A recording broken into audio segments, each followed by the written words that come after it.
नमस्कार। आज सबों को मेरे इस वीडियो में स्वागत।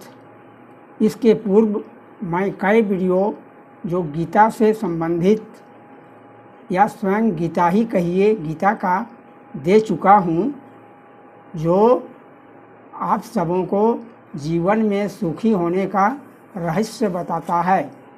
अब मैं पुनः उसी को अन्य रूप से प्रस्तुत कर रहा हूँ।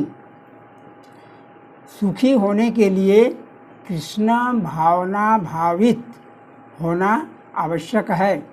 कृष्ण भावना भावित हुए बिना कोई सुखी नहीं हो सकता है। आप कह सकते हैं कि मुझे कभी कभी सुख का अनुभव होता है, किंतु यह कभी कभी होता है, सदैव नहीं। सदैव होने के लिए आपको कृष्ण भावना भावित होना आवश्यक है। अभी मान लीजिए आप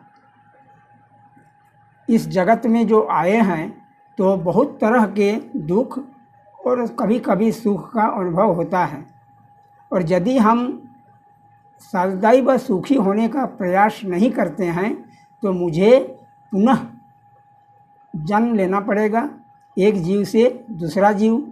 और इस संबंध में कई बातें मैं कह चुका हूँ, जिसे आप देख सकते हैं। अभी कृष्ण भावना से भावित का मतलब सदैव कृष्ण को ही स्मरण में रखना है। मान लीजिए कोई एक मशीन का पुर्जा है, तो वह पुर्जा जो है वह उसको मशीन से अलग रखने से उसका कोई महत्व नहीं है, किंतु उसे यदि उस मशीन में रख देते हैं, उस यंत्र में रख देते हैं, तो उसका महत्व हो जाता है। ठीक उसी प्रकार हम सब कृष्ण के अंश हैं, तो हम सबों को हमेशा सोचना है कि कृष्ण मेरा है, मैं कृष्ण का हूँ। यही है, सदैव यदि सोचते हैं तो कृष्ण भावना से भावित होते हैं।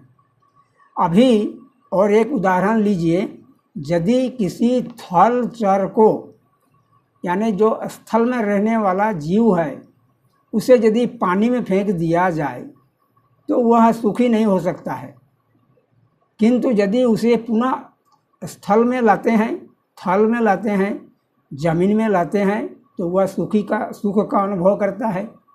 हम सब कृष्ण के अंश हैं, तो यदि हम अपने को कृष्ण में नहीं मिलाते हैं, ठीक उस यंत्र की भांति, उस पुर्जा की भांति, पुर्जा को जैसे यंत्र में मिलाने से उसका महत्व रहता है, उसी प्रकार यदि हम अपने को कृष्ण में नहीं मिलाते हैं तो हमारा कोई महत्व नहीं है, और शरीर को त्यागना होगा ही, फिर दूसरे शरीर हमें प्राप्त होगी, और जिनका जैसा कर्म रहता है उसी प्रकार से उनको